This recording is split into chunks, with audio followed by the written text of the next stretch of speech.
Hello, friends. So, as you may have determined, this episode is extremely late, and the audio in this episode is a little bit off. Through a series of technical mishaps, I had recorded with my computer microphone instead of with my regular microphone. So, I have worked diligently to give you the best experience that I could with the recordings that I have. And it's not that bad. It's listenable. You'll be able to understand what we're saying, but it's not up to the normal quality. But we're having a fun conversation, so I'm pretty sure that you will forgive the slight weakness in quality. Enjoy the show. Testing. 1, 2, 3.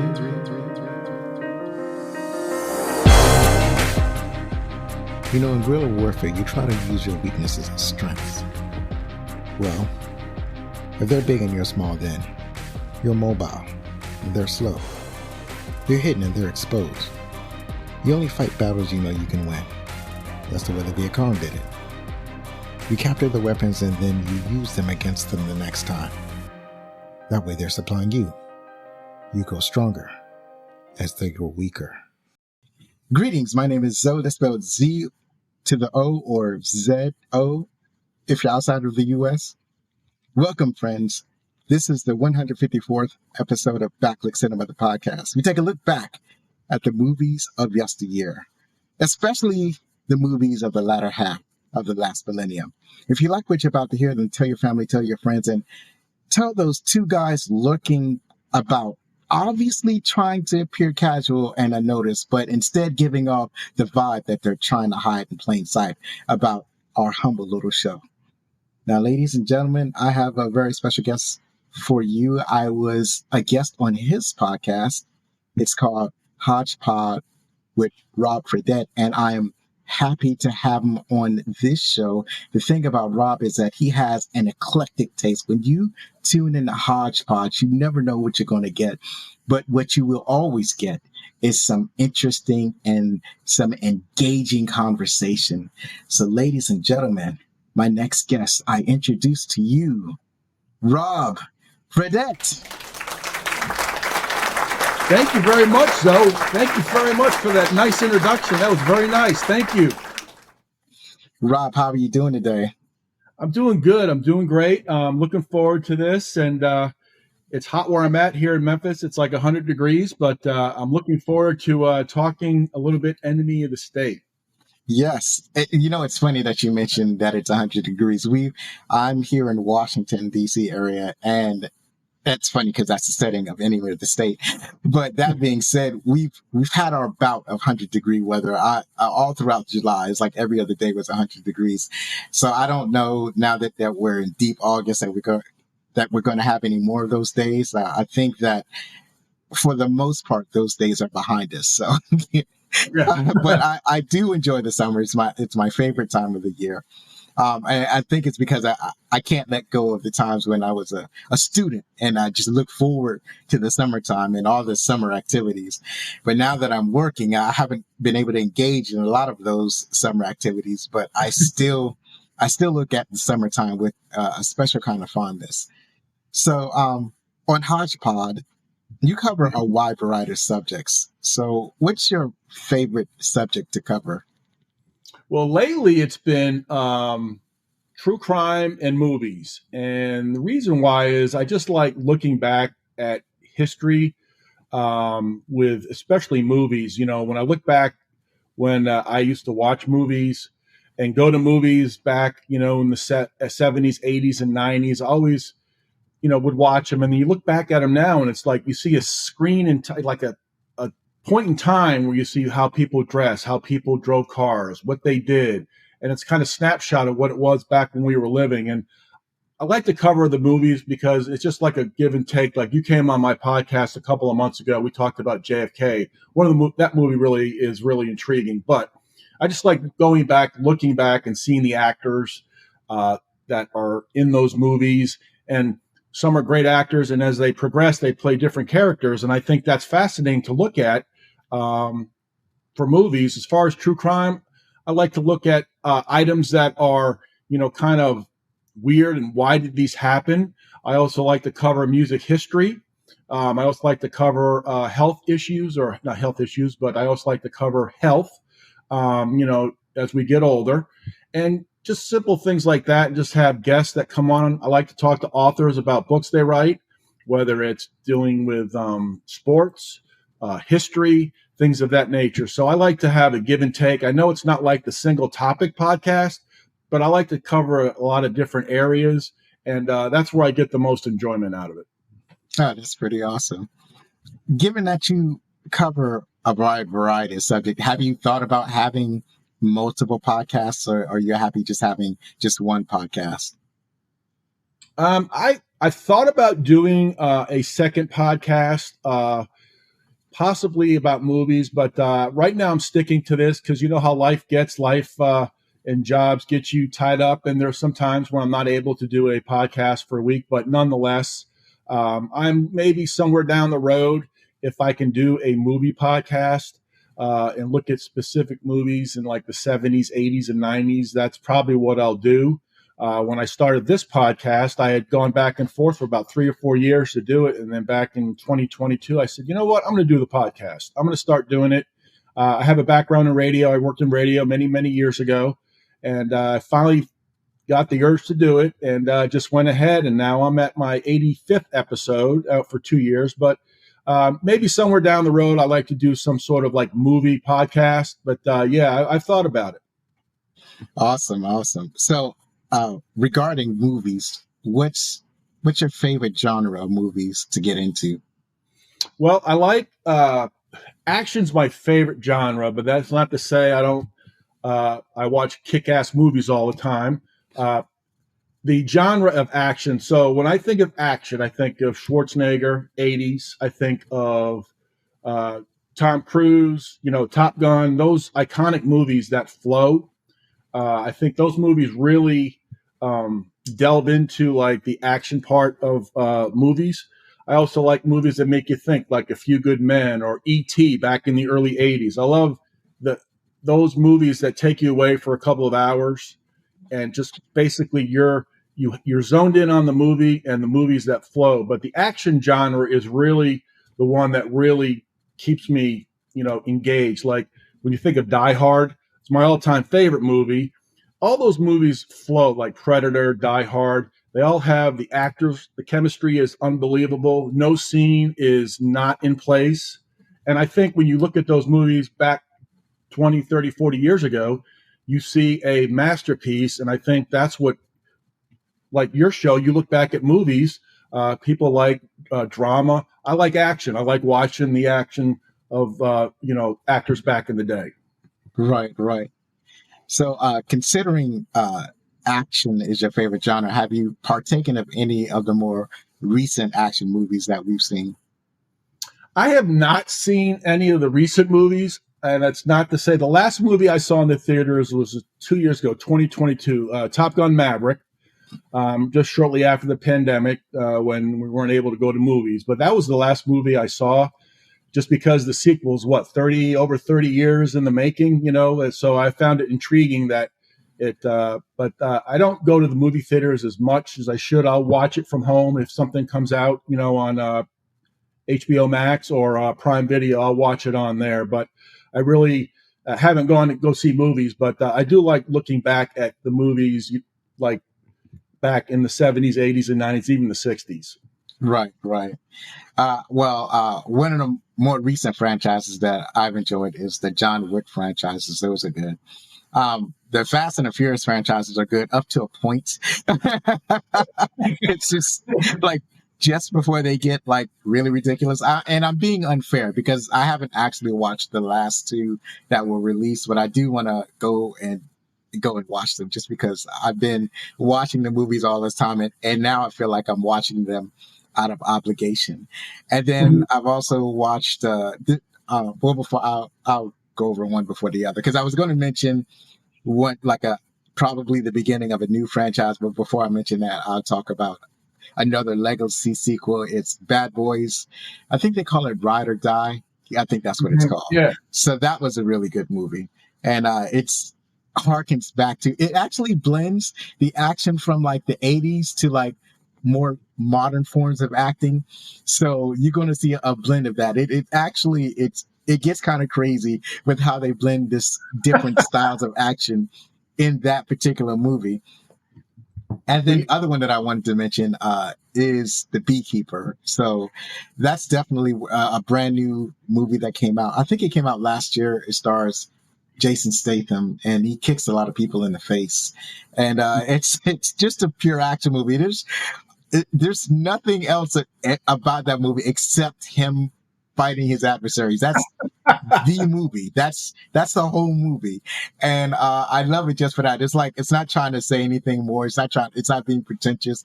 It has this it has a plot that's almost convoluted, but it's just enough for you to just take a deep dive into this action world that they're building. So that was pretty cool. Just a lot of fighting.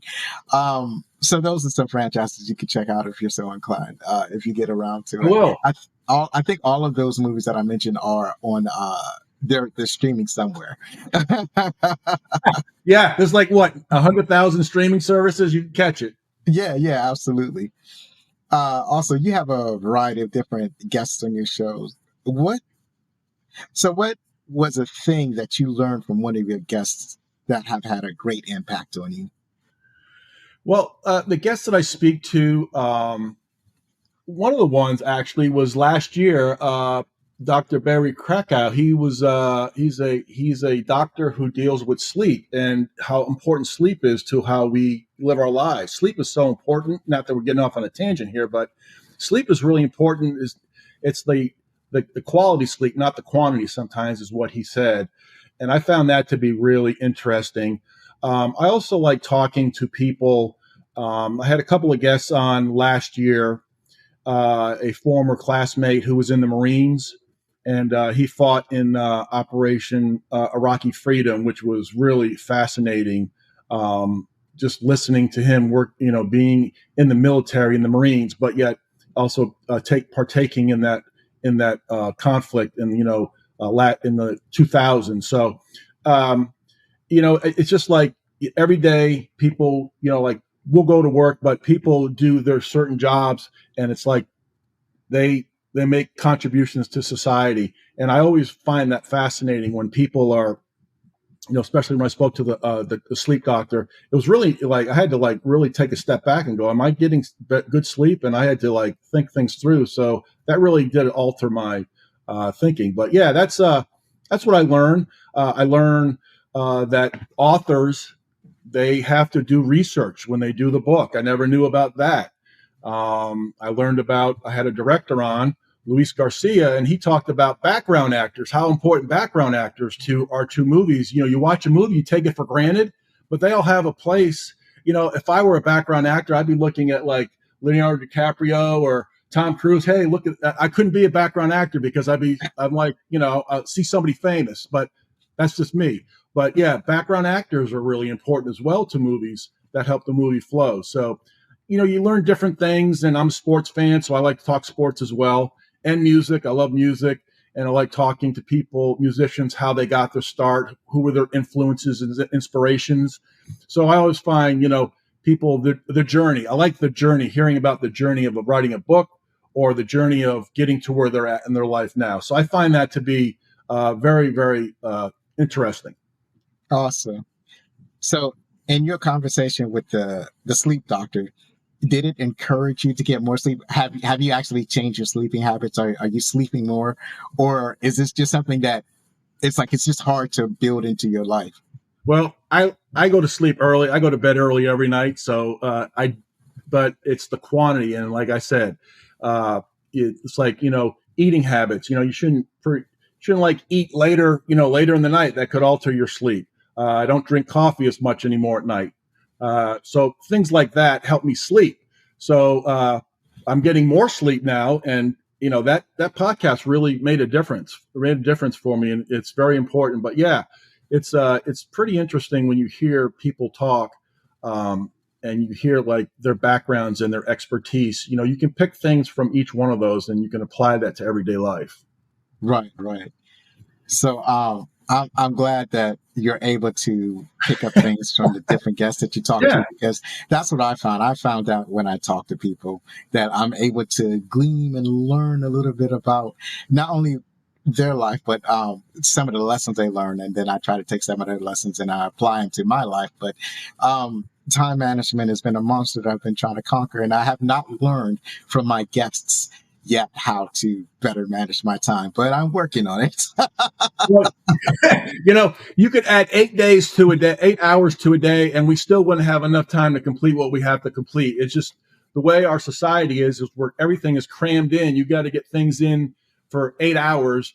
If you're at a job or you have something you're working in the yard, you try to cram it in, and then there's something else that's got to go on or something else. It's amazing how time does fly. I was just telling somebody today, time just flies. I mean, where's time gone? I mean, it's amazing. Yeah, absolutely. I feel like as you get older, it seems like the older you get, the faster time seems to fly. Yeah, it does. Yeah, yeah. So why don't you let the people know where they can get in contact with you? You have your social media, your websites. If you got a blog, how can people find you? Yes, sir. So I'm on X, formerly Twitter. HodgePod Rob is on X. And also Fredette Art 25, FREDETTR 25. And on Instagram, I'm on Listen to HodgePod on Instagram. And I have an email address. It's hodgepodallin@yahoo.com. So it's HODGPODALLIN at yahoo.com. Awesome. And I'll definitely have all of those in the show notes. So, Rob, now that the audience knows where to find you, now that they're primed, they know a little bit about you, they're primed, they know that you are an action junkie. And the movie that we're about to talk about is Enemy of the State, which has a lot of action. So let's go over to our next segment, the opening credits. Okay, so Robert Clayton Dean is an upwardly mobile labor attorney in Washington, D.C. After a chance encounter with a friend from college, he finds himself questioned by police. Things escalate quickly as his home is bugged and his private life is exposed.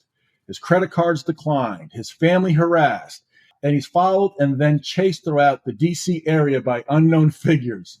His only hope comes from a hermit who's been hiding from government surveillance for decades, a hermit who absolutely does not want to help him. Yes. So that is the gist of the movie. I remember how excited it made me feel. And this is way back in the day. So this movie was released November 20th, 1998, produced by Touchstone Pictures, Jerry Bruckheimer Films, and Don Simpson, Jerry Bruckheimer Films. It grossed over $111 million in the US and Canada and over $250 million worldwide on a reported budget of $90 million. Now, what I like to do is I like to take these figures and adjust them for inflation because, we're all inflated nowadays. So if those movies came out today, then it would have grossed over $214 million. And it would be $482 million worldwide, and the budget would have been $173 million. So it was almost like if it came out today, it would have almost have been a movie that made $500 million. And it kind of needed to because the budget was so huge. The budget, if it were released today, the budget was $173 million. So that's a lot. So you really needed a lot to recover from that.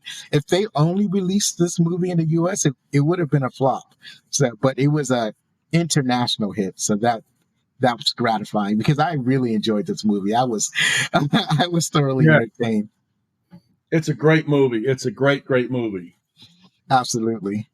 So why don't you start us off talking about who was in this movie? All right. So the number one star for the movie was Will Smith, known as Robert Clayton Dean. Now, you may remember him from Men in Black, I Am Legend, Bad Boys, and King Richard. So Will Smith, definitely at that time, top box office. Yeah. And it's funny because, and we'll get a little bit about this in the trivia, but this is after his huge success in Independence Day. So he was Hmm. he was definitely on a rise when he made this movie. And the other thing about this is that he was like, obviously Independence Day wasn't his first movie, but he was really into the craft of acting. He really wanted to stretch himself, so he did a variety of different movies. And I think with this movie, it was one of the things that he wanted to do in order to expand his or learn more about the craft of acting. So he was still in his learning phase, if it were, as it were. Yeah, Uh, absolutely. so up next is Gene Hackman. He plays Edward Brill Lyle. He's also been in The French Connection, Mississippi Burning, and Superman are covered in episode 78, way back when. So another incredible veteran actor. Yeah, absolutely. Next up is John Voight, known as Thomas Bryan Reynolds, Midnight Cowboy, Anaconda, and Deliverance. Yes. And then there's Lisa Bonet. She played Rachel F. Banks. She's been in Angel Hearts, High Fidelity, and Biker Boys. And watching this movie just reminded me just how good Lisa Bonet is. She was especially good in this movie. And the funny thing is, she doesn't do a lot of acting. I guess by choice. It's not like she's putting out movie after movie every single year. Every once in a while, she'll pop up on a television show. She might be on a series for like 5 episodes, and then she's gone back to her retired life. So that's a great way of living. Absolutely. Next up is Regina King, known as Carla Dean. That is Will Smith's wife in the movie. She was in the movie Ray, If Beale Street Could Talk, and Friday. And I live in Memphis, and I don't know if that movie has anything to do with Beale Street in Memphis, but I'm going to look for that movie and watch it. And then looking at this, Regina King, she's on those Wells Fargo's commercials. I said, she looks familiar, and I had to look it up, and it's her. That's awesome. I hadn't seen those Wells Fargo commercials. Credit card. What's funny is that you mentioned If Beale Street Could Talk. I really want to watch that movie as well. I keep hearing people talk about how great it is, and I have not tried to watch it. And so one of the most recent things that I watched that she was in that I absolutely loved is the movie on Netflix called The Harder They Fall. So that's a fantastic movie that she was in. Playing against the tide, playing basically a bad guy in that movie. So it's a Western. It's well worth the watch. The next person is Barry Pepper. He plays David Pratt. And this is at a time when I feel like the studios were desperately trying to make Barry Pepper happen.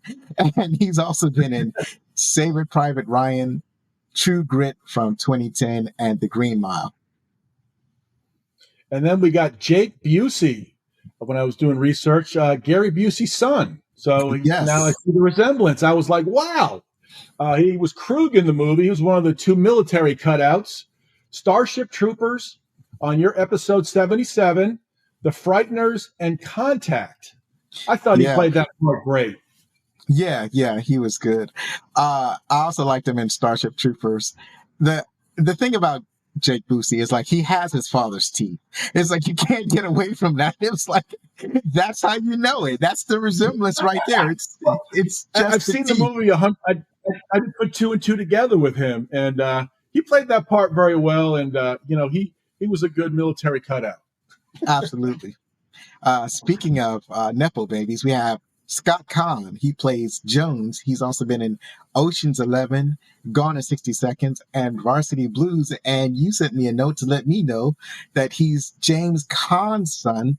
I didn't find that out until much later on. I had been watching Scott Conn when I was watching Hawaii Five-0. I only watched maybe the first 3 seasons before I stopped watching it.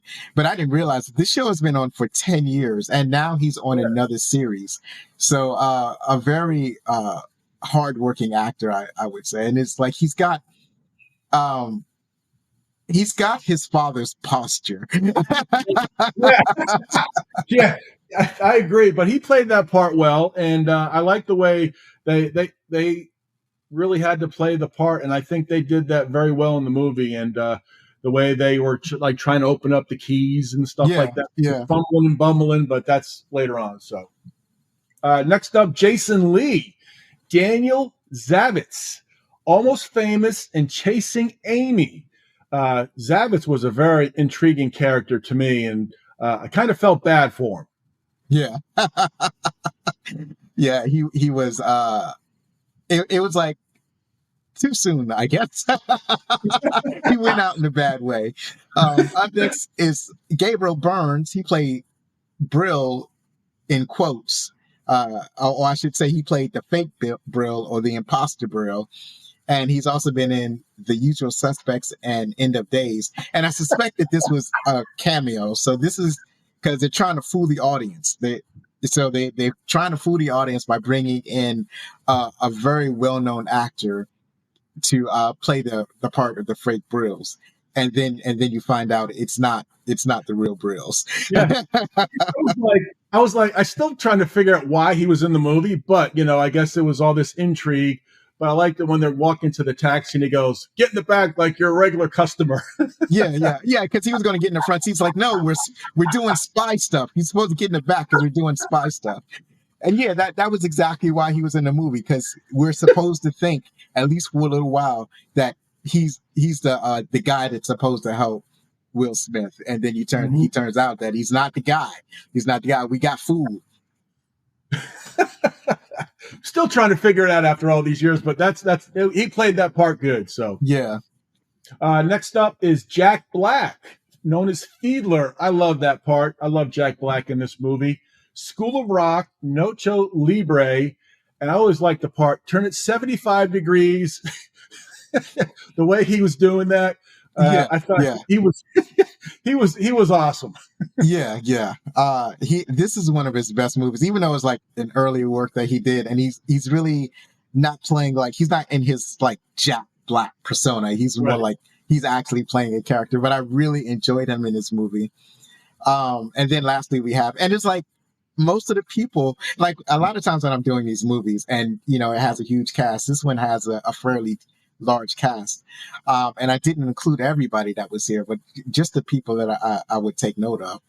And the thing about this, like, it's a lot of movies I'm doing, a lot of the actors, it's like this was their big break. They'll appear in a movie and then you don't really hear from them again, or you might not, or they'll probably go into television and just do television work.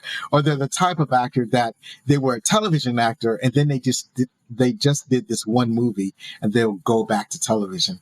But all of these guys that we're talking about, they pretty much had, at least for a little while, a pretty significant movie career. So last on the list is Jamie Kennedy. He plays Jamie, coincidentally, and he's also been in Scream 2 and Malibu's Most Wanted. Yeah, they were. That was, you had mentioned about Jack Black and Jamie Kennedy. I did look at something on the YouTube. It was the making of Enemy of the State, and like those characters, like Barry Pepper, like the Six there, they met actually with people who worked like in the NSA and something to that effect, and they got trained on 2 or 3 days on how to act, and they nailed it. They really looked like professionals according to these experts, which I found fascinating. Every one of those 6 guys played each of those parts tremendous, and it added to the intrigue of the movie. Yeah, it definitely felt authentic for the most part. There were some parts. We'll talk about some of about those. I made some notes about some of the parts. I was like, I don't know about that. But anyways, and one of the movies I listed for Jamie Kennedy was Malibu's Most Wanted, and I wanted to list that movie specifically. Obviously, he's been in a lot of films, but I mentioned this one because this movie has been in the zeitgeist lately, and people are talking about it because it was referenced in a rap beef. So there's a rap beef between a rapper named Drake and a rapper named Kendrick Lamar, and one of the raps, Kendrick Lamar referenced Malibu's Most Wanted. He's accusing Drake of being like the character in that movie. So I'm sure people will remember that. People are still talking about that rap beef. It's one of the greatest rap beefs of all time. So I'll have to look that up. I'll have to look that one up after the show. That's unbelievable. Yeah. It's you're going to have a fantastic time looking that up.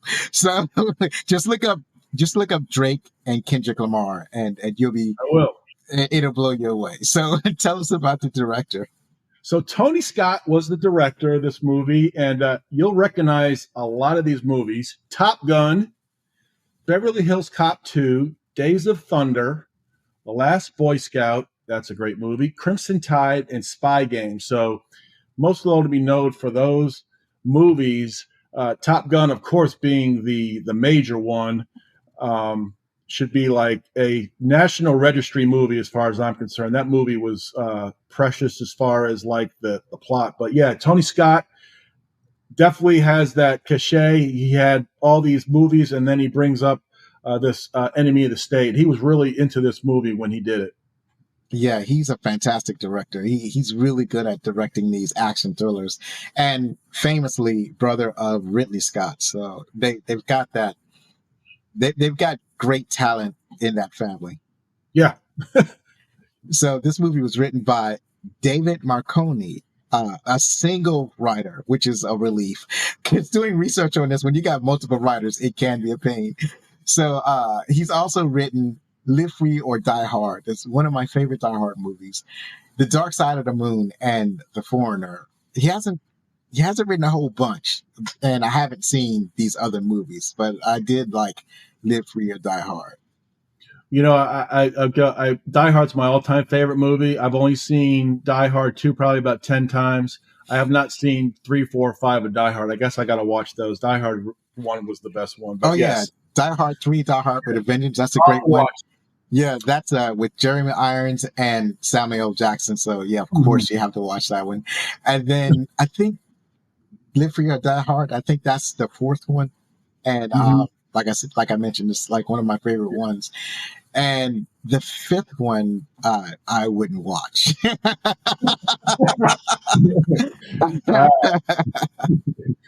So the music for Enemy of the State was by Harry Gregson Williams and Trevor Rabin.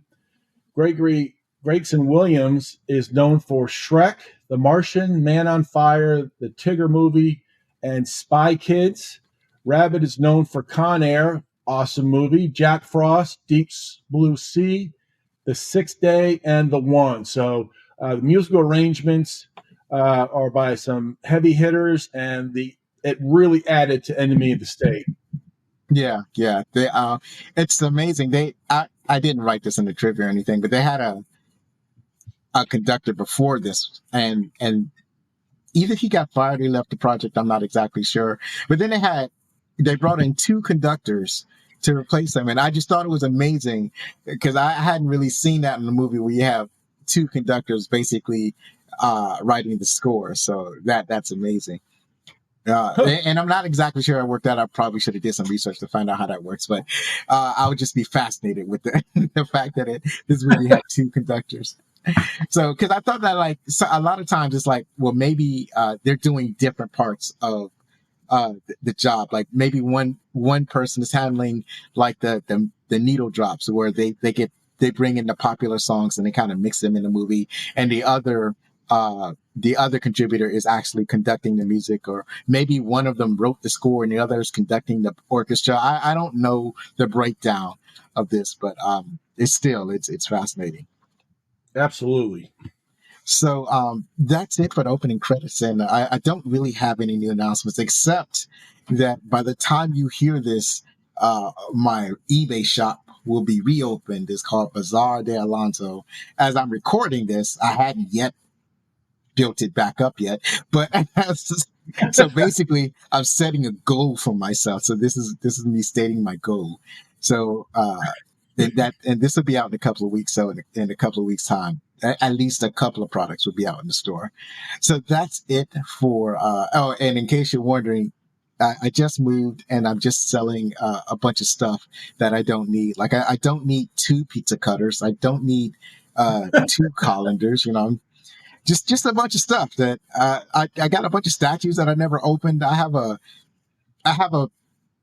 it's kind of like a blender. It's not a stand mixer. It's more like a stand blender. And I already have a hand blender, so I don't need both of those.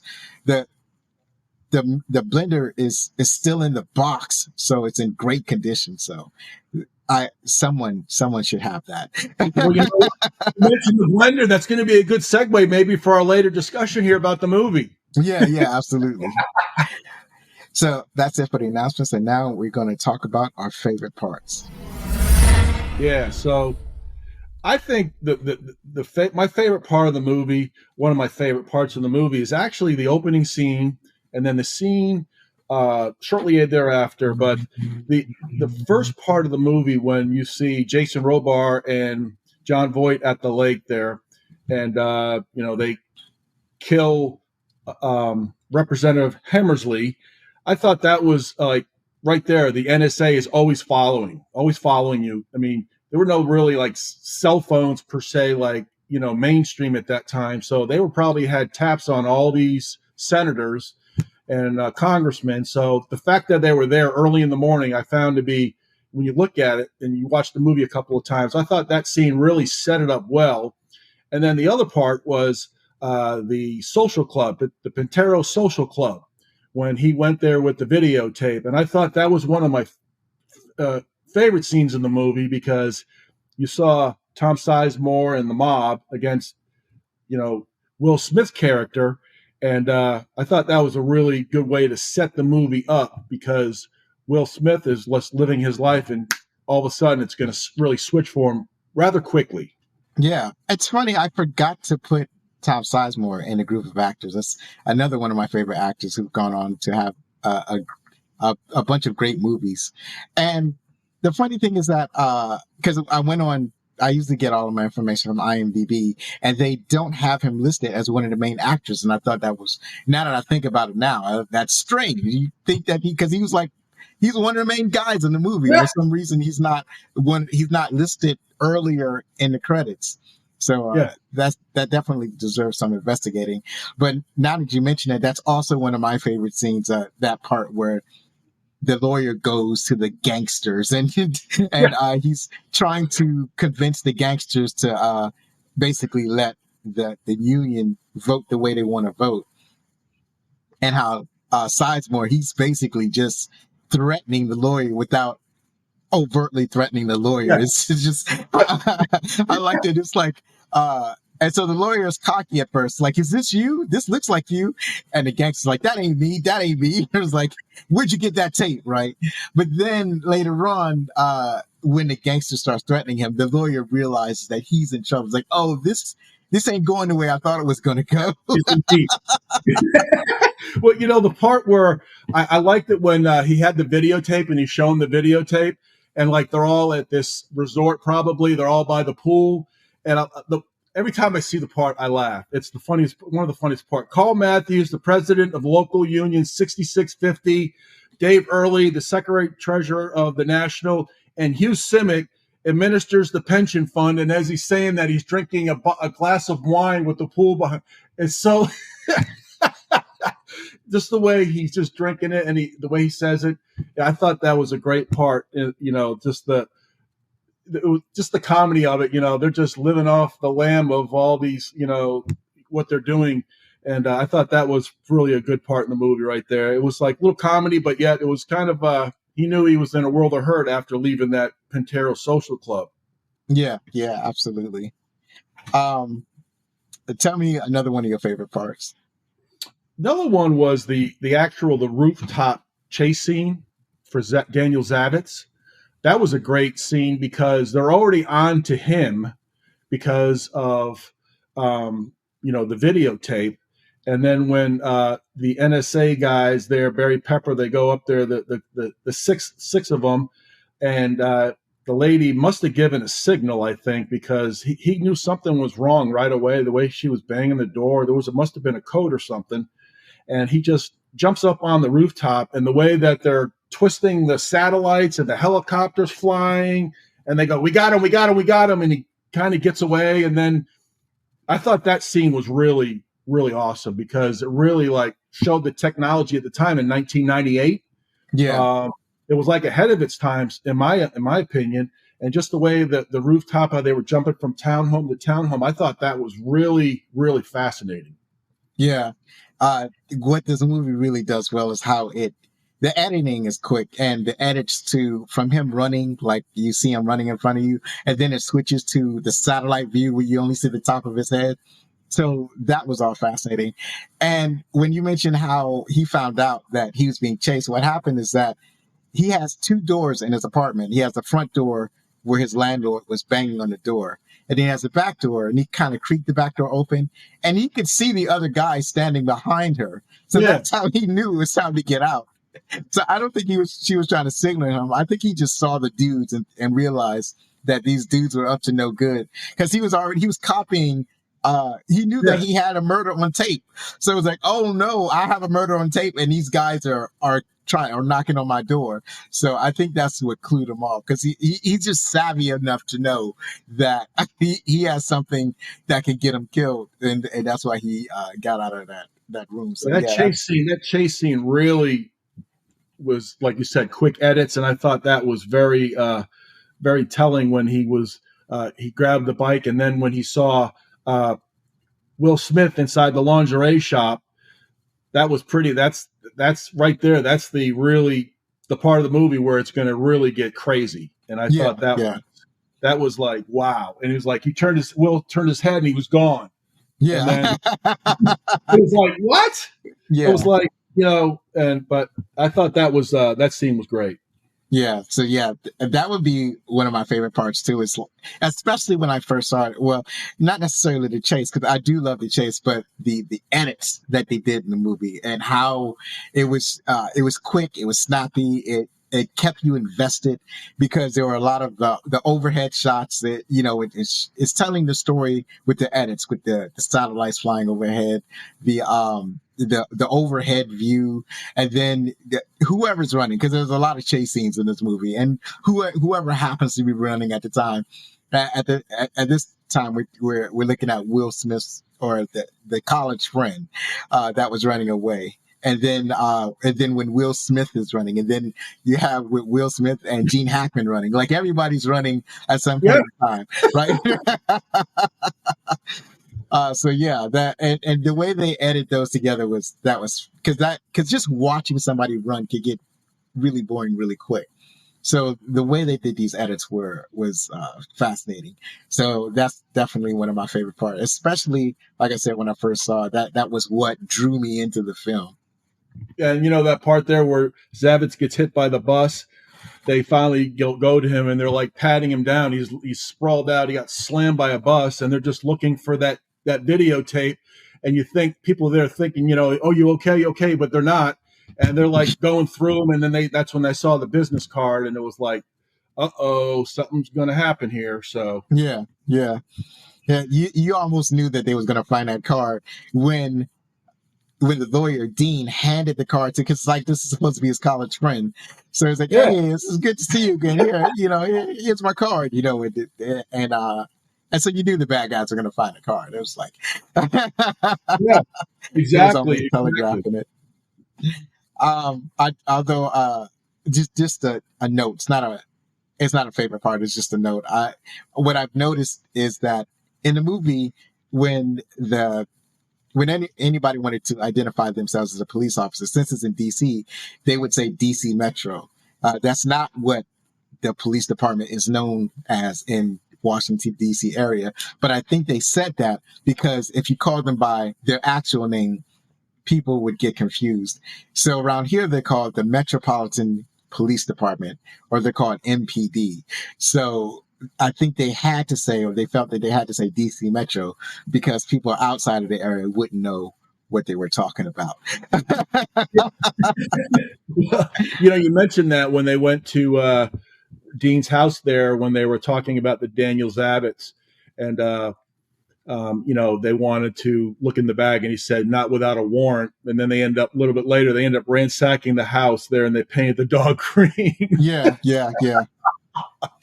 And still couldn't find it, because that's what they were looking for. They ransacked the house and still couldn't find it. So another one of my favorite parts is so it's only one of my favorite parts because of how unrealistic it was. So you had mentioned the Jack Black scene when they're trying to figure out where this the item is, this MacGuffin. So they're looking for this tape, and they're looking at the surveillance from the lingerie shop where Dean bumps into his college friend.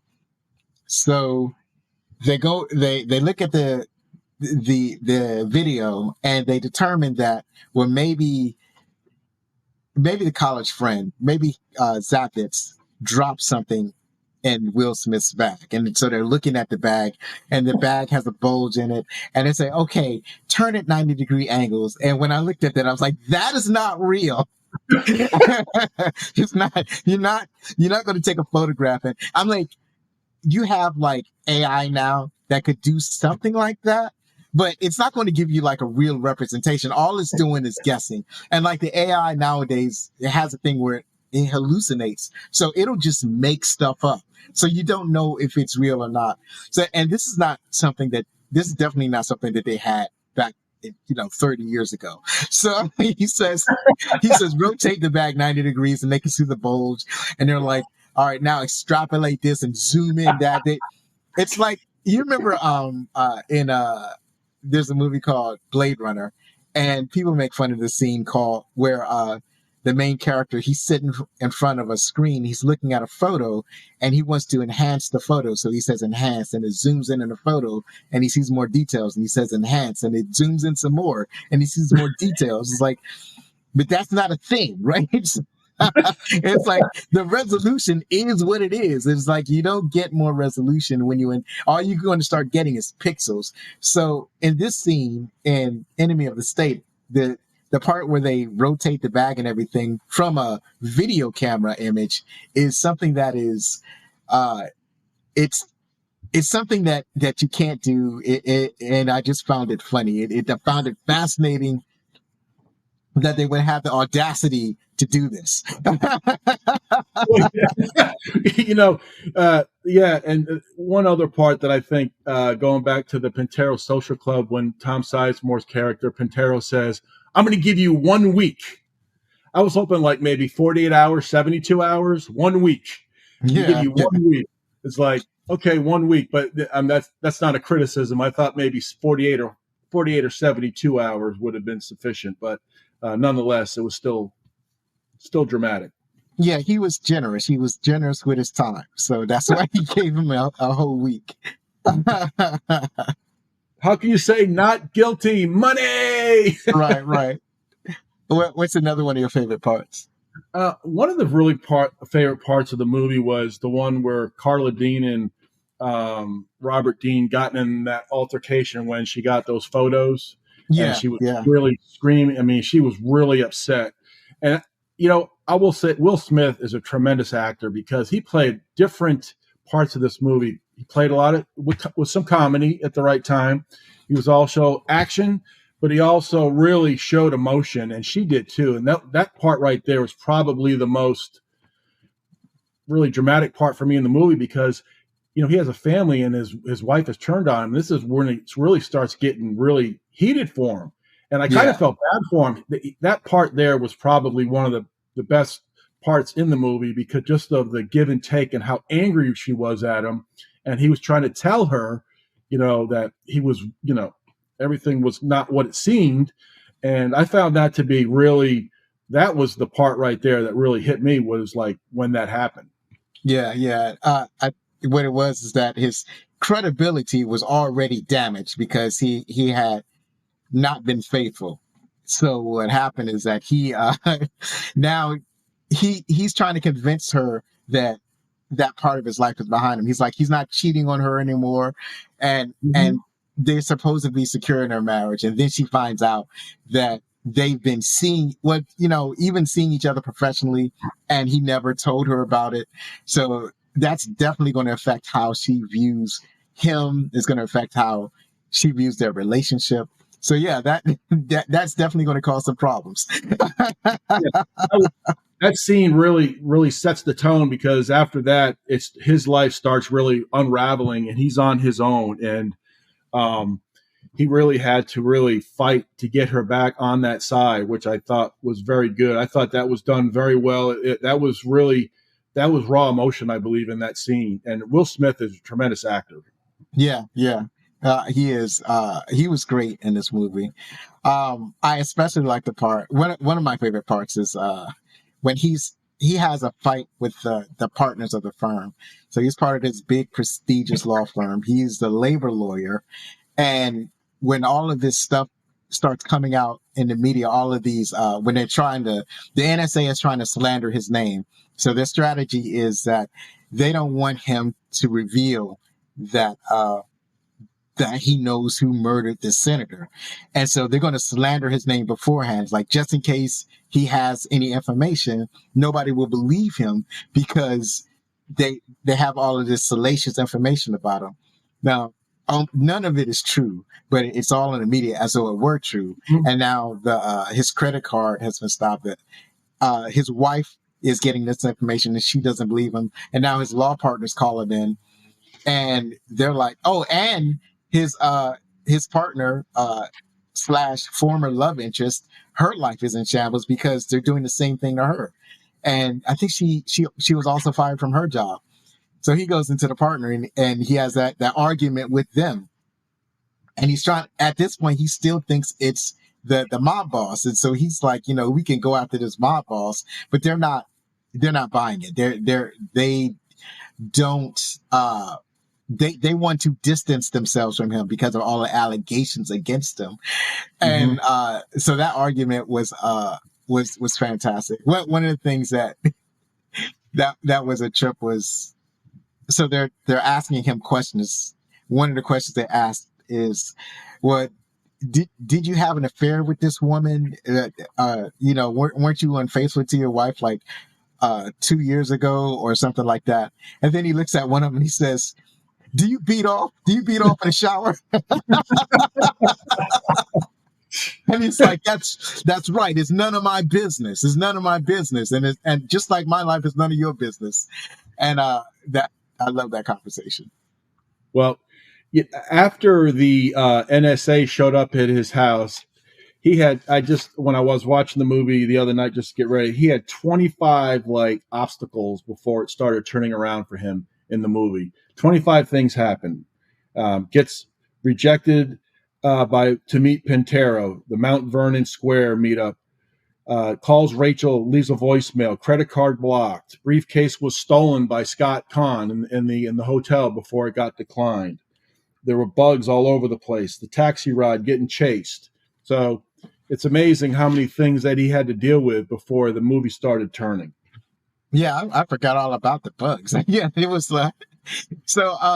There's so many parts. I'm trying to list all my favorite parts, but it's hard because there's so many things that I'm leaving out, I feel. But also, one of my favorite parts is basically Gene Hackman. Gene Hackman is like, whenever he's on the screen, and he's basically at first trying to help. He's trying to help Dean, and then he's trying to get rid of Dean, and then he changes his mind and tries to help Dean again. And then he's trying to give Dean instructions and Dean is not understanding the instructions. Yeah. So, and or it's like, he tells Dean, like, one of the things he has to do, he wants to stop at a convenience store. He tells Dean to stay in a car, and Dean gets out the car and makes a phone call. And it's like, Dean is hard-headed.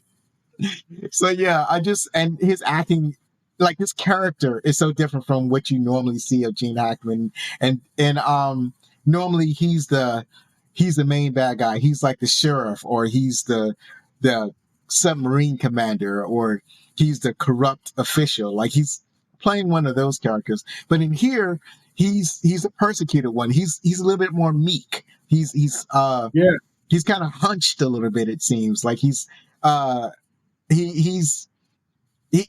almost feel like his demeanor is that of being submissive. He's not submissive, but that's the way he kind of carries himself because he's trying to be unnoticed, right? So you're not going to, he seems like the type of person that would look at his shoes as he walks so that he's not noticed. Yeah, he was, I thought the dynamic between him and Will Smith was tremendous in the movie. He was kind of like a disheveled looking guy too in the movie because he was a recluse. And I thought that was really, he came out of his hiding, and I thought that was very good as well. And I love the part too when they bugged Senator Albert's room there with the assistant, called his wife, I'm in room so and so, and then the assistant's there on the phone. Hey, my TV's not working, and then they show the next scene, and he and I don't know about you, but I was a Larry King buff back in the day with Larry King Live, so I found that to add credibility to the movie. And here's this Senator Albert talking about surveillance in the Telecommunications Security Act, and they're talking to him on the phone. He goes, I don't know what this bug is. I mean, for somebody to be an expert, he was an empty suit. It was like they got him. Yeah. Well, he's an expert in the law, but he's not a tech person. Like, he's a senator. He's not building tech. The Telecommunications Security and Privacy Act. Right. Now we've got something like it in real life. We call it the Patriot Act. So, the warning has the movie was prophetic, and the warnings have not been heeded, and now we're kind of living under that surveillance state. Although there are certain techniques that they use that I don't think were all that realistic, like how they got caught at the convenience store. They traced the call from the convenience store, and they found out where Gene Hackman's character and Will Smith's character was, because it's like so Dean makes a call and they trace the call, but they're at a random convenience store. It could have been like 1,000 convenience stores in the area. How did they know that was the one that they needed to listen to in order to trace them? It's like that. Yeah. That was the thing that was, I guess we would have to chalk that up to a tremendous amount of luck. Yeah. And, you had mentioned earlier the part when we were talking about Zavitz in the apartment, and he had the rear door.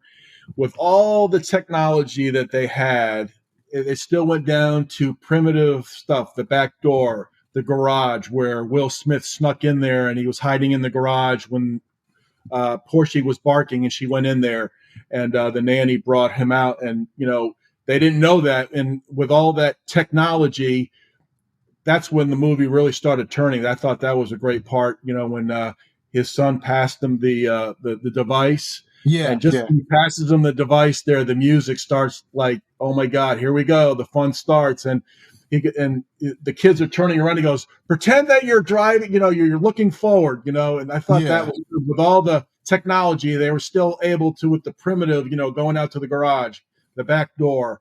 I thought that was good. Yeah. They had to engage in a little bit of spycraft themselves. Yeah. So I thought that, it was the way they did those parts was really, really good. Right. So I think that's it for our favorite parts. There's one more thing that I wanted to point out before we move on to the next segment. Just a little nitpick. And that is, they mentioned St. Elizabeth, like somebody gets hurt and asks, well, where are you taking them? And they say, we're taking them to St. Elizabeth. So that is, that would lend people to believe that they're going to a medical hospital. But we here in the district know that St. Elizabeth was once a mental institution. So that's not some place that you would take somebody if they got hurt. The ambulance is not going to St. Elizabeth if you're a sane person. So I thought that was funny. And now St. Elizabeth doesn't exist anymore, and that area has been repurposed. It is now the headquarters of Homeland Security. So I asked somebody if that area where they took over, if it was haunted or anything, and they said that it wasn't. So I guess everything's all right over there. So that's it for our favorite parts, and we're going to go next to the trivia. So this is a top 10 trivia that I found on IMDb, and I'm just hoping that it's correct at this point, because sometimes when I'm doing research, I have to go outside of IMDb and then I'll find contradictory information. So it's not 100% correct, but I'm going to treat it as correct for right now. So the first thing I got is Gene Hackman turned down this movie several times, but was ultimately convinced to sign on after a phone call by director Tony Scott. Will Smith later signed on at a relative post-Independence Day bargain price because he wanted to work with Gene Hackman. So Will Smith actually took on less pay. He lowered his salary so he could get a chance to work with Gene Hackman. And that's what I mean by he was still like a student of acting. Like he wanted to learn to act and he wanted to be close to people who were renowned for their acting. Yeah, it's amazing too. Gene Hackman, of course, had great movies in the 70s. And then years later in the 90s, he had like 10 movies in the 90s. He was huge success in the 90s. And Will Smith, like you said, he was definitely benefited working with Hackman. I thought they were a great combo. Yeah, absolutely. Well, the NSA refused to cooperate with the production. Aerial footage of their headquarters in Fort Meade, Maryland had to be shot from public airspace. Yeah, so I guess they wanted to get some aerial shots of the NSA, and the NSA was like, nope.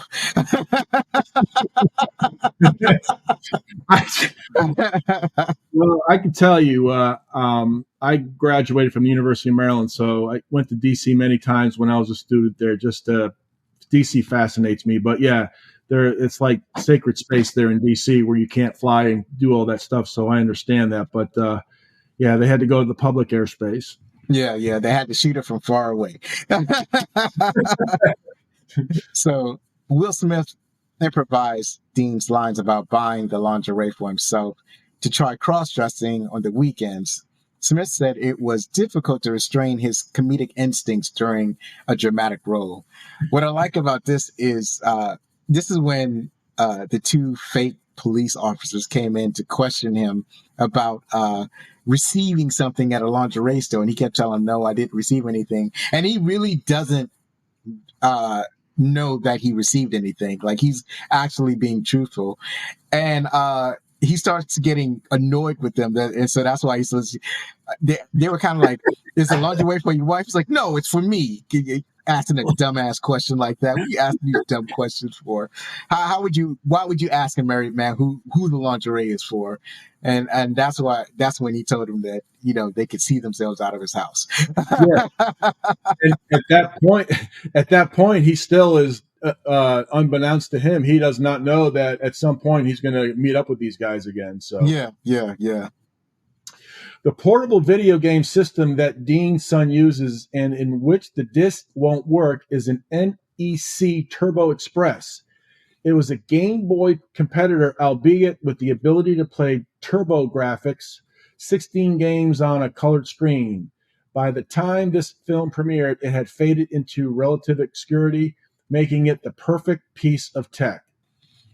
Yeah. When I watched the movie, I didn't realize that it was an old game system because they kept calling it a toy, and I didn't realize, oh no, it really is a toy.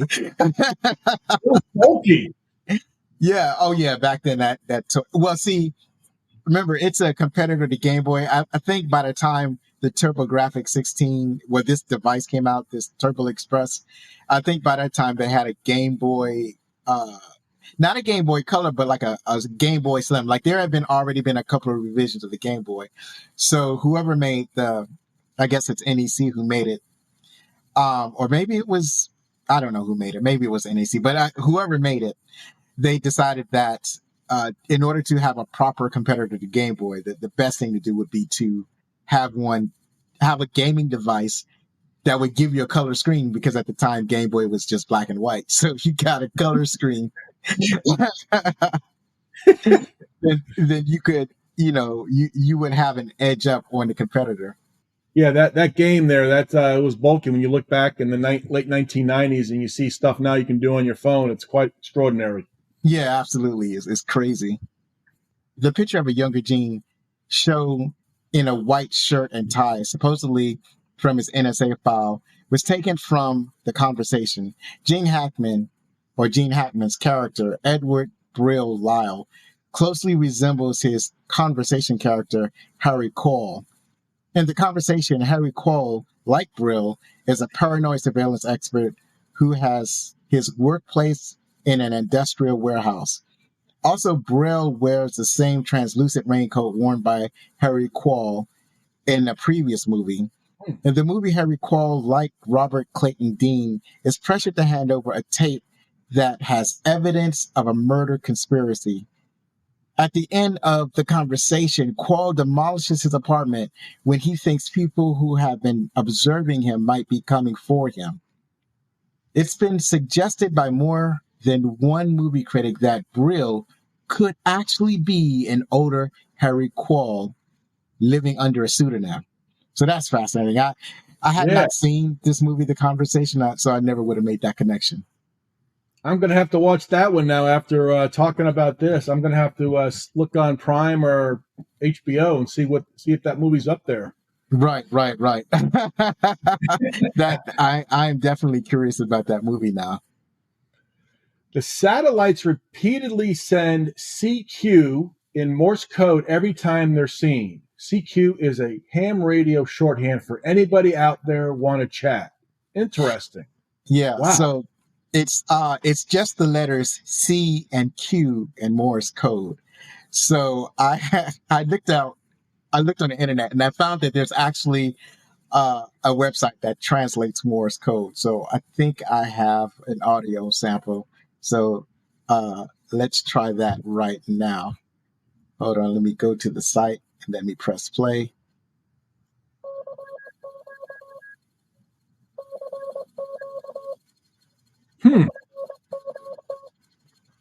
So that's it. That is the Morse code. That's what that sounds like. Wow. So I found that fascinating. That's the sound that you heard every time you see the satellites. Wow. The storm drain car chase was shot in a large air duct tunnel below the four main bores of Fort McHenry Road Tunnel in Baltimore, Maryland. Fort McHenry permits Interstate 95 to pass under Baltimore's harbor. The air duct is only accessible via the tunnel's administration building by stairs and a small elevator. So the cars in the scene were chopped into several sections, taken 3 levels below, reassembled and painted. Once filming was complete, they were disassembled again and removed from the duct. The water was hosed in from a nearby sprinkler main. So the weird thing about this is I feel like instead of going through all of that work, they could have just filmed that in the studio. That's a lot of work. That's a lot of work. They took 2 cars, they chopped them up, they took them down in presumably the elevators, because I don't think the stairwell would have been large enough. They got them out of the elevator, they reassembled the cars, and they repainted the cars, and then they did the chase scene where they're chasing Will Smith in the tunnel. That's that tunnel they were. That's that air duct. So in the tunnel with a bathrobe and socks and underwear. Yeah. And they pumped in sprinkler water to make it look like a storm drain, I guess. Wow. Yeah, that's unbelievable. They went through a lot of work to get that scene done. That is unbelievable. The building that served as Brill's workplace was originally a Dr. Pepper plant. I knew I liked this movie. Dr. Pepper is one of my favorite soft drinks. Right. Robert Clayton Dean, played by Will Smith, tells his wife Carla, played by Regina King, "You're the only woman for me. You and Janet Jackson." King and Jackson appeared in Poetic Justice in 1993. So I thought I didn't even realize that. I didn't even catch that. I was like, yeah, that's right. They were in Poetic Justice. Wow. That's unbelievable. See, little nuances there. Right. The opening scene indicates the conversation with and murder of Representative Filbert Hammersley takes place at Occoquan Park, Maryland. The scene was actually shot at the Loch Raven Fishing Center in Phoenix, Maryland, just north of Townsend. Occoquan Regional Park is located south to D.C. in Virginia, not north of Baltimore.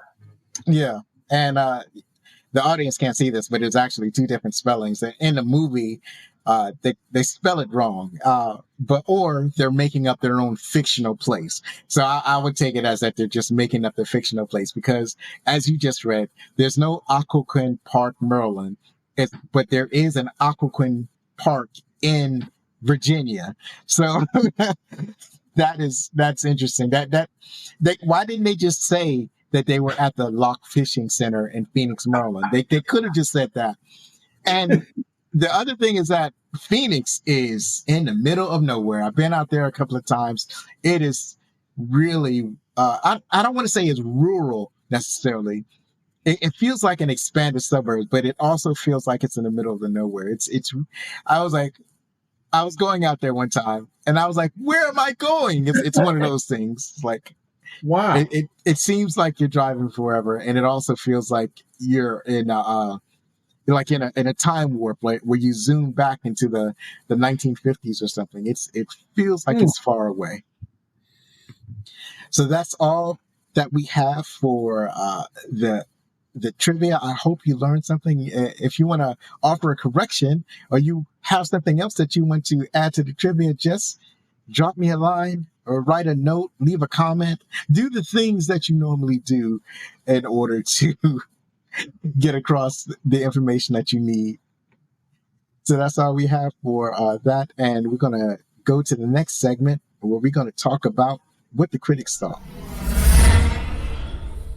The critics gave it a 71% on Rotten Tomatoes. The audience score was 78%. And on IMDb reviews, it has a 7.3 out of 10. So yeah, just really good. It was a very well regarded movie. So yes, to talk about some of the critics, Mike Macy from Gone with the Twins wrote, far ahead of its time in educating society on its rapidly diminishing freedoms from governmental scrutiny, the screenplay favorably manages not to forget to entertain. So yeah, I agree with that. There's a lot of things going on with the observation state, but now we actually have to worry more about tech companies and credit card companies as we do about government surveillance. So there's also that. There's a lot of truth in that movie when you just read some of the reviews. It's just when you watch it, it's amazing. 26 years ago now, it's amazing how things have changed. Yeah, absolutely. Also, we have Carlo Cavana from AboutFilms.com. He wrote, high production values and Gene Hackman are the only things that stand out in this run-of-the-mill Hollywood paranoia thriller. The unimaginative plot consists mostly of Will Smith being chased around by government agents. And I can see how somebody would feel that way. I don't agree. I would vehemently disagree, but I can understand how somebody would feel about that. Yeah, I thought I see that's what critics are for, I guess. Critics can give their opinion, and the ultimate, I guess, final product is the box office, and the box office was a huge hit. I was there night one. I remember going to see the movie. Huge hit. The movie theater was packed. But yes, critics can give their opinions, but the ultimate deal is us, the patrons. Right. So what is everybody else saying? All right. So Mark Savlov of the Austin Chronicle said it's a thriller straight through to its sleek millennial fever heart, an onrushing, giddily paranoid roller coaster with bad breaks, clever dialogue, and a reach that only occasionally exceeds its grasp. Yep. That sounds good. I like that. Yep. That's a really good one. And then Rob Blackwell, they're from Spliced Wire, said, if only Bruckheimer movies weren't so loaded with recycled paint-by-number story elements and catchphrase dialogue. If only the characters exercise common sense. I don't know if I agree with that, because I feel like the characters in here exercised a lot of common sense. So, I would Well, as far as like the paint by numbers story elements, I don't know all about that. I do know that a lot of these critics, they watch a lot of movies. So when you're watching a lot of movies, they're going to see a lot of the same things over and over again. So that way, I can't speak to whether or not this is recycled or paint by numbers. But I will say that I enjoyed it. So it felt fresh to me. To me. And, you're looking at the time, the 1998, a lot different. A lot of the technology we don't have today than back then we have today. And it was a huge hit. So, yeah, I love reading critics, what they say about movies. It's pretty fascinating. Yeah, absolutely. Absolutely. So finally, Enemy of the State is, as of this recording, available on streaming. That's it for today. Next week, we're going to go back in time to investigate the claims of a headless horseman who roams the countryside, tossing jack-o'-lanterns at innocent people. We're taking a trip to Sleepy Hollow. You can follow us on Twitter, TikTok, Facebook, Instagram, and Threads. Don't forget that you can contact us with any questions, comments, or suggestions at fanmail@backlickcinema.com. Rob, do you have any additional plugs?